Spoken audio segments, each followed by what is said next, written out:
How to change the effort in Claude Code. In Claude Code you can control how much thinking Claude puts into each response, and it makes a real difference depending on what you are working on. So this feature can be changed in Terminal or in Claude Code. If you have the Claude Code installed in Terminal, run the Claude, so type here Claude.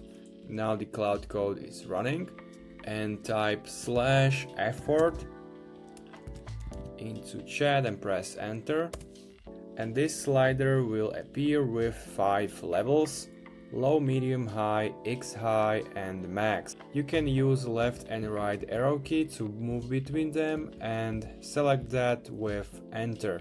Low effort means faster responses, less thinking, and max effort means Claude takes more time but works through problems more carefully. By default, Claude Code runs on X high, which is a good balance for most coding work. You can change it anytime. So if you have any questions, make sure to comment, also make sure to subscribe, and see you next time.